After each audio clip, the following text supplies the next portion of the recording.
नमस्कार, आप सभी का स्वागत है ज्ञान सरोवर परिवार में।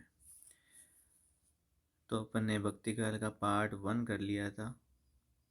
तो पहले पार्ट 1 क्लास आप ज़रूर देखें, तभी ये आगे आपको समझ में आएगा। तो अब बात करते हैं अपन पार्ट 2 की। ठीक है, क्लास नंबर ये आपके सेकंड रहने वाली है। तो यहाँ से शुरू करते हैं। तो ज्ञान मार्ग की शाखा की विशेषताएं। ठीक है, पहली क्लास आपको ज्ञान सरोवर पब्लिकेशन यूट्यूब चैनल पे ही मिल जाएगी। ठीक है, तो ज्ञान मार्ग की शाखा की विशेषता पढ़ते हैं। देखो, ज्ञान मार्ग की शाखा की विशेषता में सबसे पहला पॉइंट है ईश्वर के निर्गुण, निराकार, एरूप, एगोचर रूप में ये क्या करते हैं, विश्वास करते हैं। ठीक है, ईश्वर का कौन सा इसमें है, निर्गुण। अद्वैतवाद का से ये प्रभावित है। शास्त्रीय ज्ञान का ये क्या करते हैं, विरोध। कौन, ज्ञान मार्गी वाले। ठीक है, पुरोहितवाद का खंडन और अनुभवजन्यवाद को ये क्या देते हैं, महत्व देते हैं। तो मोस्ट इम्पोर्टेंट लाइन है, अनुभवजन्यवाद को ये महत्व देते हैं। कर्म कांडों का विरोध, सामाजिक धार्मिक रूढ़ियों व अंधविश्वासों का विरोध और सामाजिक समानता पर ये क्या देते हैं, बल देते हैं। प्रकृतिशील मूल्यों की स्थापना किस में होती है, आपके ज्ञान मार्ग की शाखा में होती है। प्रकृतिशील मूल्यों की स्थापना, समानता का भाव, सदाचार युक्त जीवन और हिंसा का ये क्या करते हैं, विरोध। अहिंसा पे इनका पूरा जीवन रहता है। नाम स्मरण पर बल, किंतु अवतारवाद में ये क्या करते हैं, अविश्वास करेंगे, क्योंकि ईश्वर के निर्गुण, निराकार और अरूप और एगोचर में ये क्या करते हैं, विश्वास करते हैं। आगे देखना, प्रकृतिशील मूल्यों की स्थापना, समानता का भाव, सदाचार युक्त जीवन, अहिंसा का विरोध, नाम स्मरण पर बल, किंतु अवतारवाद का अविश्वास, अहंकार को ये त्याग देते हैं। उपदेशात्मक खंडन मंडन व मुक्तक शैली। ज्ञान मार्ग की शाखा आपके किस में चलती है, ज्ञानात्मक या ज्ञान मार्ग की शाखा मुक्तक शैली में। लोक जीवन से जुड़ाव रहता है इसमें, और विश्व और मानवता की इसमें क्या रहती है, आपके भावना रहती है। धार्मिक समन्वय पर ये क्या विशेष बल देते हैं। रहस्यवाद, भावनात्मक और रहस्यवाद की तुलना में साधनात्मक रहस्यवाद की इसमें क्या होती है, अधिकता होती है। ये चीज़ आपको इसमें ध्यान रखनी है। धार्मिक समन्वय पर विशेष बल देते हैं, और रहस्यवाद में, भावनात्मक रहस्यवाद की तुलना में, इम्पोर्टेंट कथन है ये, साधनात्मक रहस्यवाद की अधिकता। पूछ सकते हैं कि भावनात्मक रहस्यवाद ज़्यादा होता है या साधनात्मक रहस्यवाद, तो भावनात्मक रहस्यवाद ज़्यादा होता है। देखो, ज्ञान मार्गी में अगला पॉइंट है आपके, उल्ट बांसियों का प्रयोग होता है इसमें। भाषा देख लो कौन सी है, सदोकड़ी। ठीक है, मिश्रित शैली, मुक्त काव्य शैली। ये क्वेश्चन पूछ सकते हैं, ध्यान रखना। संत साहित्य में आत्मा को स्त्री और परमात्मा को पुरुष माना गया है। संत साहित्य में आत्मा को स्त्री और परमात्मा को पुरुष माना गया है। माया से सावधान रहते हुए सहज साधना पर ये बल देते हैं। संत साहित्य प्रवृत्ति मूलक होता है, देख लो, प्रवृत्ति मूलक संत साहित्य। भाषा सदुकड़ी, उल्ट बांसियों का प्रयोग, शैली मुक्तक। अब देखो, अगला पॉइंट है संत साहित्य का प्रभाव। ज्ञान पक्ष वेदांत से, प्रेम तत्व है आपके भावात्मक रहस्यवाद सूफियों से, अहिंसा और आपके परपति वैष्णव से, सुरती और निरति शब्द वे साधनात्मक रहस्यवाद कहाँ से आया है, आपके बौद्ध सिद्धों से और योगियों की वाणियों से। नेक्स्ट पॉइंट अपन बात करते हैं संत नामदेव। इनका जन्म होता है 1272 ईस्वी में। और कहाँ पे आपके महाराष्ट्र में। ठीक है, तो ध्यान रखना महाराष्ट्र के दर्जी परिवार में इनका जन्म होता है। पहले ये क्या थे, डाकू थे। कौन, नामदेव, संत नामदेव। 1272 में इनका जन्म होता है। प्रारंभ में ये क्या थे, सगुण उपासक थे। इनकी भाषा कौन सी थी, ब्रज थी। बाद में ये क्या हो गए, निर्गुण उपासक हो गए। इम्पोर्टेंट है। नामदेव के बारे में आप अगला कथन देखते हैं अपन। महाराष्ट्र के नागनाथ स्थान पर विसोबा खेचर से नामदेव ने निर्गुण भक्ति की दीक्षा ली थी। किससे दीक्षा ली थी, विसोबा खेचर। इनके भजनों का संग्रह, इम्पोर्टेंट है, भजनों का संग्रह गुरु ग्रंथ साहब कहलाता है। ठीक है, नामदेव का निर्गुण वाणी अभंग कहलाती है। नामदेव की चर्चित पंक्तियां हैं जो एग्जाम में पूछ ली जाती है। देखो, मन मेरी सुई तन मेरा धागा, खेचर जी के चरण पर नामा सिंपी लागा। तो ये किसका कथन है, नामदेव का। वो क्योंकि दीक्षा खेचर जी कौन है, ये विसोबा खेचर, इन्होंने इनसे दीक्षा लेती। नामदेव के कुछ चर्चित कथन और देख लेते हैं। यहाँ पे लिख देना नामदेव। ठीक है, सुफल जन्म मोको गुरु कीना, दुख विसार सुख अंतर दीना, ज्ञान दान मोको गुरु दीना, राम नाम बिन जीवन हीना। ये नामदेव के कथन है, एग्जाम पूछ लेते हैं, एक बार देख लो आगे। कहा करूं जाति कहा करूं पांति, राम जी को नाम जपूं दिन और राति। बहुत इम्पोर्टेंट कथन है ये, डायरेक्ट आप ध्यान रखना, नामदेव के कथन है। पांडे तिहारी गायत्री, लोदे का खेत खाती थी, ले करी ठेंगा ठेंगरी, तारी लंगत लंगत आती थी। ठीक है, तो ये कथन ध्यान रखना नामदेव के। लास्ट कथन और देख लेते हैं। चंद ने होता सूर ने होता, पानी पवन मिलाया, आया हुआ क्वेश्चन है ना। शास्त्र ने होता वेद ने होता, कर्म कहाँ ते आया। तो मोस्ट इम्पोर्टेंट कथन है ये नामदेव का, ध्यान रखना।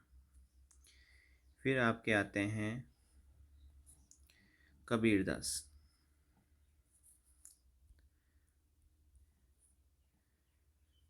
निर्गुण में अगले इसमें आप क्या आ जाते हैं, कबीरदास इम्पोर्टेंट है। 1272 ईस्वी में महाराष्ट्र में जन्म होता है आपके नामदेव का। ठीक है, और कबीरदास का जन्म होता है आपके 1398 ईस्वी। 1400 में कितने कम है, 2 साल ही कम है। ठीक है, और कहाँ पे होता है, लहरतारा। कबीरदास का जन्म लहरतारा ताल काशी में। ठीक है, जन्म के समय में विषयों में प्रसिद्ध उक्तियां हैं। 1455 साल गए चंद्रावर एक ठाठ थे, जन्म के विषय में उक्ति कथन। 1549 में मगर किनो गोन। ठीक है, ये इनके जन्म की के बारे में अलग अलग उक्तियां हैं, पर आपको ध्यान रखना है 1398 ईस्वी में लहर तारा ताल काशी में इनका जन्म हुआ है। इनके गुरु, कबीरदास के गुरु कौन थे, रामानंद जी थे।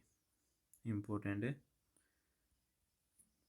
कुछ विद्वानों ने शेख तकी को भी इनके कबीर का गुरु माना है। तो कबीर के गुरु कौन है, रामानंद। कबीर को जानने के स्रोत देखो।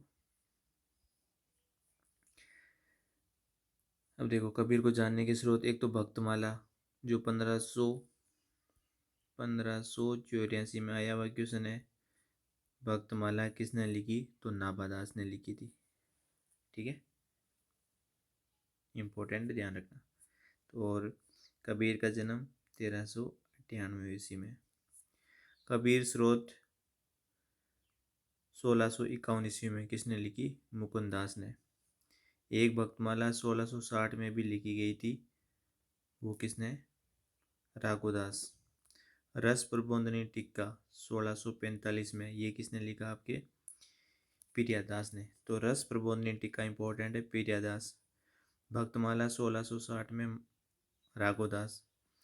कबीर स्रोत 1651 में मुकुंददास। और भक्तमाल 1584 में नाभादास।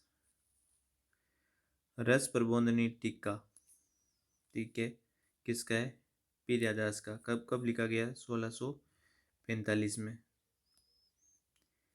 रस प्रबोधिनी टीका नाभादास की भक्तमाला पर लिखी गई टीका है। तो नाभादास की भक्तमाला देखो, नाभादास की भक्तमाला कब लिखी गई? 1584 में।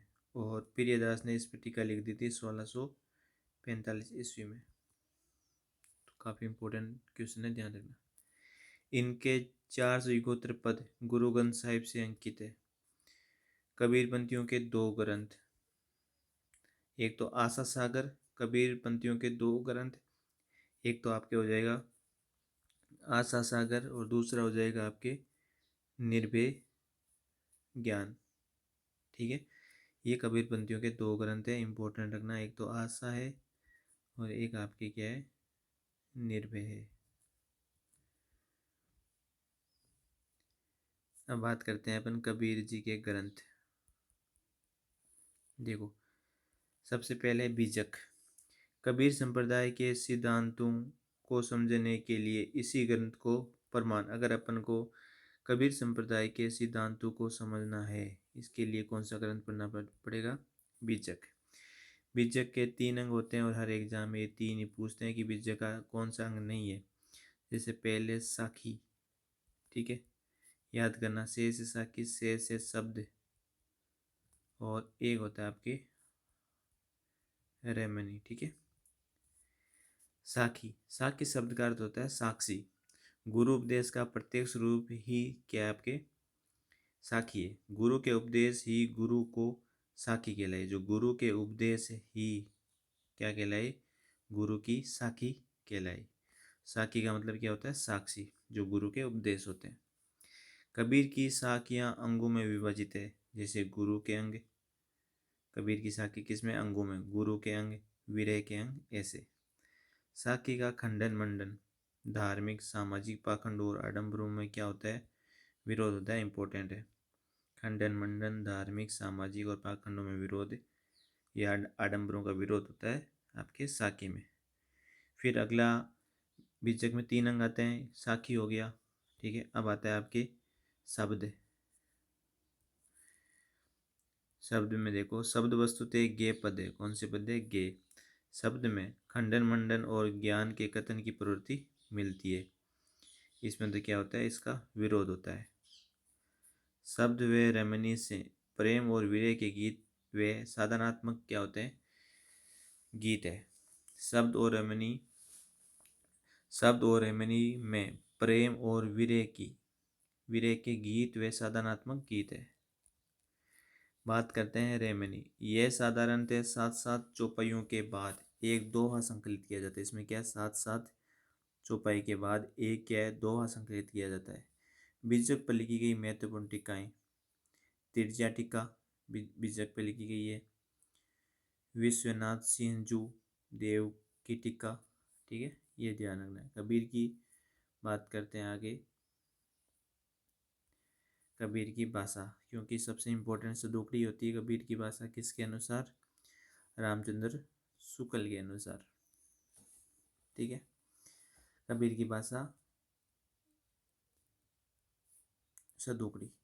श्याम सुंदर दास ने कबीर की भाषा को कहा। जो श्याम सुंदर दास है उसने कबीर की भाषा को क्या कहा? देखो, रामचंद्र शुक्ल तो कहते हैं सदोकड़ी, श्याम सुंदर दास कहता है पंचमेल खिचड़ी भाषा है ये। तो पंचमेल, कौन सा मेल? पंचमेल खिचड़ी भाषा, ठीक है। ये किसने कहा है? श्याम सुंदर जी दास ने कहा है। साखी अथवा दोओं की भाषा को ही क्या बोलते हैं? सदोकड़ी। साखी का अर्थ क्या होता है? साक्षी, जिसमें क्या है? आडंबरों का और उसमें विरोध होता है। शब्द और रमणी में प्रेम और विरह के गीत होते हैं, ठीक है। शब्द रमणी की भाषा होती है वो क्या होती है, ब्रज भाषा होती है। कबीर के साहित्य की अपन बात करते हैं, क्या क्या विशेषता होती है, यहाँ से क्वेश्चन एक पूछ लिया जाता है। देखो, कबीर का काव्य एक विश्वव्यापी मानव धर्म की स्थापना करता है। जो कबीर का काव्य है ये तो विश्वव्यापी है आपके, और एक मानव धर्म की स्थापना करता है। यदि भी कबीर के काव्य पर नाथ साहित्य का सर्वाधिक प्रभाव पड़ा, तथापि उनकी कविता प्रवृत्ति मूल्यक है। भाई कबीर का जो काव्य है उसमें नाथ साहित्य का प्रभाव है वो सर्वाधिक पड़ा, और उनकी कविता प्रवृत्ति क्या है, मूल्यक है। फिर भी कबीरदास ग्रस्त जीवन के पक्षधर तो है, किंतु संसारिकता के नहीं। मतलब ग्रस्त जीवन के ये क्या है, पक्षधर है, पर किसके नहीं है, संसारिकता के पक्षधर नहीं है। ये चीज़ भी ध्यान रखना, ये कबीर साहित्य की विशेषता है। आगे बात करते हैं कि कबीर साहित्य की कौन सी विशेषता है। कबीर किसी धर्म का विरोध नहीं करते कि इस धर्म को अपनाओ, किसी धर्म का विरोध नहीं करते, बल्कि धर्म के पुत्र को पाखंडों का विरोध करते हैं। धर्म के पुत्रों के पाखंडों का ये विरोध करते हैं। कबीर ने धार्मिक मठों और तीर्थ यात्रा का क्या करा है, विरोध करा है। कि जो धार्मिक मठ वगैरह है या तीर्थ यात्रा कर रहे हैं, इनका इन्होंने कबीर ने विरोध करा है। कबीर की कविता शास्त्रीय प्रतिमानों पर खरी नहीं उतरती। जो कबीर की कविता है इसमें ये महत्वपूर्ण फैक्ट है, तो इनको आप याद रखना। जो कबीर की कविता है मोस्ट इम्पोर्टेंट है, शास्त्रीय प्रतिमानों पर खरी नहीं उतरती। कबीर की कविता अनगढ़ अलंकारों की अभिव्यक्ति है, प्रतीक योजना का निर्वाह हुआ है, ठीक है। मोस्ट इम्पोर्टेंट नोट, कबीर की कविता केवल ज्ञानात्मक या ज्ञान कांड को ही समर्थन करती है। अंडरलाइन कर लो, मोस्ट इम्पोर्टेंट है, पूछा हुआ है। कबीर की कविता केवल ज्ञान कांड का समर्थन करती है। रहस्यवाद के दोनों रूप कबीर काव्य में मौजूद है, ठीक है। रहस्यवाद के दोनों रूप कबीर काव्य में मौजूद है, लेकिन किंतु साधनात्मक रहस्यवाद की प्रधानता है, ठीक है। मुख्यतः दोहा और चौपाई छंद का इसमें क्या हुआ, प्रयोग हुआ है। देखो, दोहा चौपाई छंदों का प्रयोग हुआ है। सदगुरु की महिमा, आचरण की पवित्रता, सदाचार और निर्भीकता कबीर के साहित्य की क्या है, विशेषता। सदगुरु की महिमा, आचरण की पवित्रता, यही याद कर लो इसको, ठीक है। सदाचार, यह सब इसकी विशेषता है कबीर के साहित्य की। कबीर की चर्चित महत्वपूर्ण आलोचनात्मक पुस्तकें और लेखक। अब देखो, आलोचनात्मक पुस्तक देखते हैं अपन कबीर की। कबीर नाम से आलोचनात्मक पुस्तक किसकी है, पहला क्वेश्चन यही आ रखा है, विजेंद्र स्नातक। एक कबीर नाम से आलोचना पुस्तक हजारी प्रसाद द्विवेदी ने भी लिखी है। संत कबीर की बात करते हैं। संत कबीर किसने लिखी है आलोचना पुस्तक, डॉक्टर राम कुमार वर्मा। कबीर ग्रंथावली मोस्ट इम्पोर्टेंट, श्याम सुंदर आपके दास की। कबीर वचनिका, कबीर वचनिका किसकी है, अयोध्या सिंह उपाध्याय हरिऔध की। कबीर वचनावली किसकी है, अयोध्याय सिंह उपाध्याय हरिऔध, ये आप ध्यान रखना। कबीर बाज भी, देखो इम्पोर्टेंट है, कबीर बाज भी, पपिया भी, कपोत भी, ये किसकी है, डॉक्टर धर्मवीर की। सबसे इम्पोर्टेंट आपको एक तो याद रखनी है कबीर ग्रंथावली, जो सबको याद ही है, श्याम सुंदर दास। कबीर वचनिका हरिऔध की, ठीक है। आचार्य हजारी प्रसाद द्विवेदी, आचार्य हजारी प्रसाद क्या मानते हैं, ये कबीर का भक्त कवि के रूप में स्वीकार करते हैं। कौन, हजारी प्रसाद द्विवेदी। कबीर के उद्धारक आलोचक कौन है, इंपॉर्टेंट है, कबीर के उद्धारक आलोचक कौन है, हजारी प्रसाद द्विवेदी। कबीर की चर्चित पंक्तियाँ ये देख लो, एग्जाम में पूछ लेते हैं।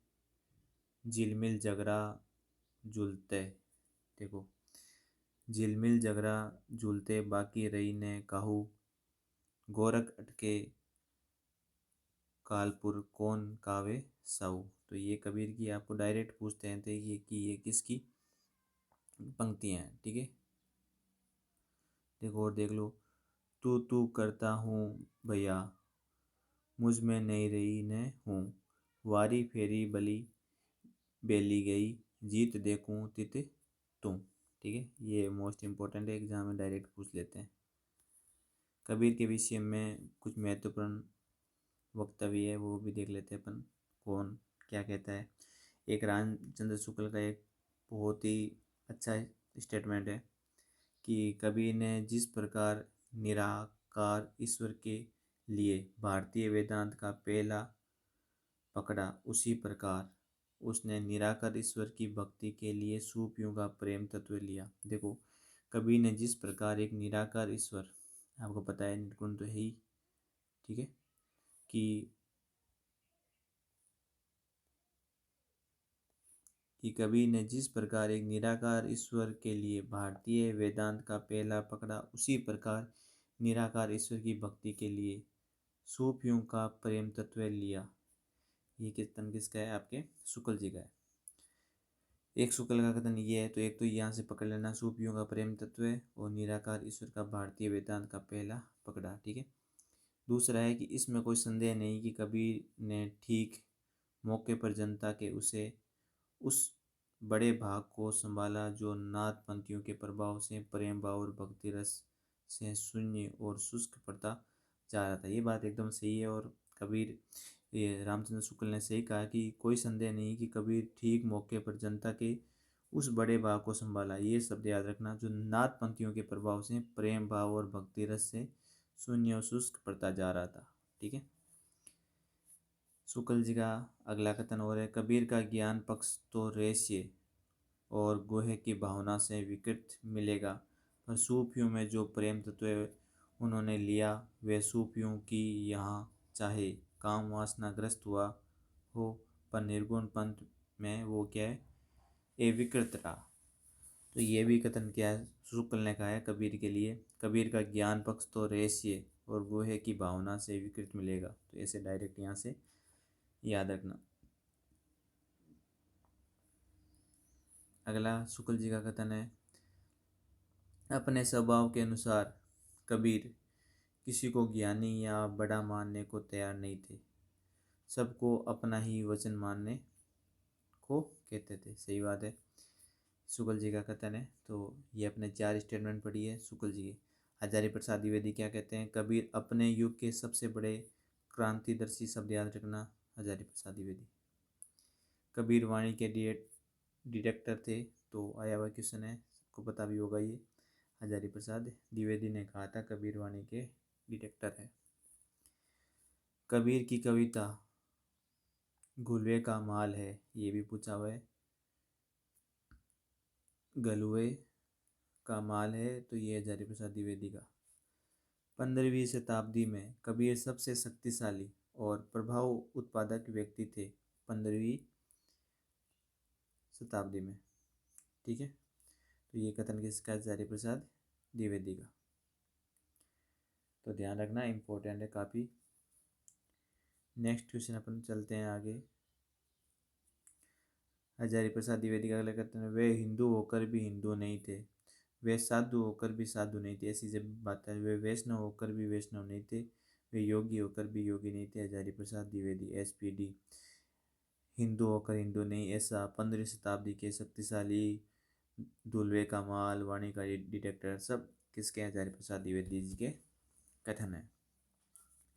कबीर ऐसे ही मिलन देखो, कबीर ऐसे ही मिलन बिंदु पर खड़े थे जहाँ एक और हिंदुत्व निकल जाता है और दूसरी तरफ मुसलमानत्व। हिंदुत्व मुसलमानत्व की बात कौन करता है, आपके हजारी प्रसाद द्विवेदी कबीर के लिए, जहाँ एक और ज्ञान निकल जाता है और दूसरी ओर अशिक्षा, ठीक है।